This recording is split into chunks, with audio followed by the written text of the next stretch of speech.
Hoy vamos a hablar sobre los pacientes ectomorfos, esas personas muy delgadas que no logran subir de peso. Por eso nos acompaña en el estudio un especialista en la materia. Se trata del doctor Domingo Porras, nutricionista. Un gusto que nos acompañe. Hola Daniela, gracias por invitarme de nuevo a tu espacio, ya sintiéndome más cómodo, evidentemente. Así es, bienvenido siempre. Vamos a hablar sobre estos pacientes, los pacientes ectomorfos, las personas ectomorfos. Vamos primero a definirlo, porque no es simplemente la persona delgada, porque muchas personas son delgadas por naturaleza. ¿Qué pasa con el ectomorfo? Hay tres somatotipos, fue una división que se hizo en los años 40 de tres tipos de cuerpo, de acuerdo a su morfología o a su dimensión de la armonía corporal. Cuando hablamos de armonía corporal es aquellas personas que nosotros podemos subdividir cuánta grasa y cuánto músculo tiene, además de su contextura ósea, entonces su aspecto físico se divide en tres. En el caso de los ectomorfos son los que están por debajo del peso ideal de lo que se considera normal. Entonces son personas muy delgadas, con pechos quizás un poco alargados, pero frágiles, sin mucho músculo pectoral, con definición muscular, pero no grandes volúmenes, solamente una estructuración pero muy pequeña. En el caso de los mesomorfos, significa medio, entonces tiene que ver con esa división de que ni eres delgado ni tienes sobrepeso, sino tienes un peso más cercano al ideal, casi el ideal prácticamente. Son esa persona que es atlética, que tiene una buena definición de la estructura muscular, que tiene una buena definición de su porcentaje de grasa sin caer en el exceso. Y los endomorfos evidentemente son como esas personas que tienen sobrepeso. Esas personas que tienen un porcentaje de grasa corporal más alto, que tienen menos capacidad de nivel muscular. Sin embargo, bueno, esta división se hace para estimar las capacidades de ganancia de peso, que es el tema que nos trae aquí. Cuando nos habla sobre el peso y la estructura de estos pacientes, y nos habla sobre por debajo o por encima, vamos a hablar sobre esta medida. ¿Cómo se toma en cuenta? Hay diferentes parámetros para determinar el peso ideal. Hay muchísimas fórmulas. Hay una estandarizada, que es el índice de masa corporal, que es la relación del peso con la estatura, que no es la más idónea para nosotros los nutricionistas, porque cuando medimos composición corporal eso es lo que realmente es ideal. Es decir, cuánto músculo, cuánta grasa tiene el paciente y que tenga una armonía, porque se clasifica un peso saludable que tenga más músculo que grasa, evidentemente. Pero hay diferentes definiciones para estimar el peso ideal del paciente y cuál es su estado de nutricionalidad. ¿Realmente la estatura tiene que ver con el peso? Por ejemplo, Tiene una relación. hay una medida que se habla y quiero consultársela si esto es real o no. Por ejemplo, una persona que mida 1,58 m, el máximo de su peso debería ser 58, ¿eso es verdad? Hay una relación muy cercana, eso es una medida, digamos, no cuantificable, porque hay una fórmula que te lo estima, o hay diferentes fórmulas que te lo estiman, pero esa es una muy cercana. Puede ser inclusive de 5 a 10 kilos de diferencia, es decir, que si tú mides 1,58, tu peso ideal es 1,58, más 5 o menos 5, y hay quienes usan 10 kilos como referencia, algunos especialistas. Yo en mi caso uso 5. Le consultaba esto porque no sé si en este momento, pero en el pasado existían unas máquinas que se conseguían en las farmacias que emitían un papelito y te decían cuál era como la estimación de lo máximo, lo mínimo que debías pesar. Sí, todavía existen, hay diferentes, por eso te digo, hay diferentes tipos de estimaciones con formulaciones que relacionan diferentes segmentos. La circunferencia del brazo, la circunferencia de la pierna, tu peso, tu talla, y de acuerdo a eso te dan una estimación de un peso ideal. El peso ideal es lo que le corresponde a tu estatura para que haya armonía corporal. Pero yo puedo medir unos 58, el ejemplo que tú estás colocando, y pesar 58 kilos, pero tengo 40% de grasa corporal. Entonces el peso pasaría a un segundo plano.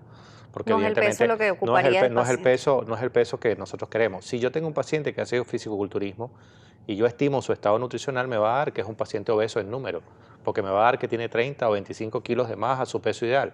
El detalle es que de ese peso es mayormente músculo. Entonces, ahí está la diferenciación. Cuando hablamos de los ectomorfos, o los pacientes ectomorfos, ¿qué sucede con ellos? Porque muchos de ellos refieren de que no pueden o no logran subir de peso, a pesar de que puedan comer comidas con mucho índice de grasa, mucho azúcar, consumo de porciones muy grandes, no logran aumentar de peso y se sienten inconformes con esto, porque eso pasa con el ser humano. Es lo que más les cuesta, porque su propio somatotipo, que conversábamos al inicio, tiene una incidencia de un nivel muscular muy pequeño, es decir, su músculo es muy frágil, pero sí puede ganar músculo. El detalle es la terapia que uses para poder ganar esa cantidad de músculo y la ingesta dietética que tengas que sea en armonía a ese ejercicio que vayas a realizar. Más que ganar peso. Más que ganar peso es ganar masa muscular para que tú te veas más armonioso y evidentemente sientas que tienes un estado o un cuerpo más saludable. ¿La masa muscular solamente se logra haciendo ejercicio?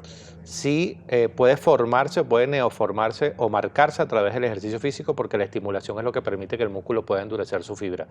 Pero la ingesta calórica también te permite que el músculo crezca en cierta Comerla de medida. manera adecuada. Comer de manera adecuada, en balance proporcional, de manera armónica, te permite que el músculo crezca. Así como las personas que buscan bajar de peso tienen que hacer un plan de alimentación o alimentario, Total. las personas ectomorfas o que no pueden aumentar de peso también tienen que hacerlo. Sí, sin embargo hay una característica endocrinológica de los pacientes ectomorfos y es que su metabolismo es extremadamente rápido, con lo cual hacer dietas muy estrictas probablemente tampoco les permite subir de peso. A diferencia de los pacientes endomorfos que el metabolismo es más lento y si tienen que apegarse a un plan de alimentación de restricción calórica para poder lograr una meta. En el paciente ectomorfo no.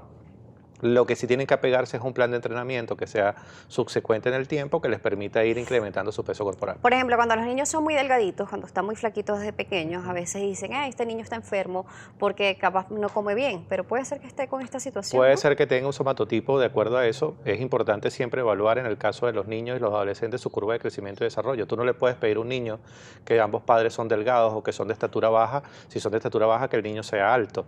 Y no le puedes pedir a un niño que es delgado si sus dos padres son igualmente delgados que tenga sobrepeso. Es una falsa creencia que un niño gordito es un niño sano. Total. Total. Evidentemente habría que estimar cuál es su curva de crecimiento y desarrollo para tratar de llevarle un peso ideal en esa curva de crecimiento. Cuando le hablo sobre esto, porque a veces cuando están pequeños, como hay esta falsa creencia de que un niño gordito es el niño sano, a veces incluso le da muchas vitaminas, le da muchos suplementos, obligan muchas veces al niño a comer un poco más, entonces esto sería una mala medida, ¿no? Total, lo ideal es que evidentemente el niño coma de acuerdo a su estado, es decir, a su edad. Cada edad tiene una cantidad de calorías que debe consumir, el nivel de actividad física que requiere y si hay que ajustar, se puede ajustar la alimentación del niño para que llegue a un peso más saludable.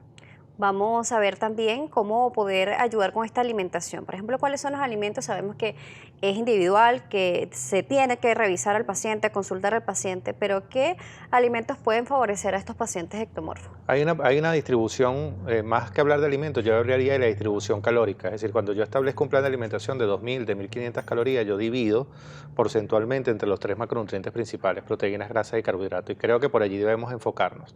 La distribución calórica ideal para un paciente ectomorfo es 25% de proteínas, 25% de grasa y 50-55% de carbohidratos, para llegar a un total de 100%. ¿Por qué la menor cantidad de grasa? Porque es lo que el paciente no necesita ganar es masa muscular a expensas de proteínas y Eso lo hace con la carbohidratos. proteína. Y eso lo hace con la proteína y el carbohidrato. Entonces, esa debería ser la distribución. ¿Cuáles alimentos que te permitan comer armónico, que te permitan comer balanceado y que tú le des fundamentalmente en el plato la propiedad a cada alimento como corresponde?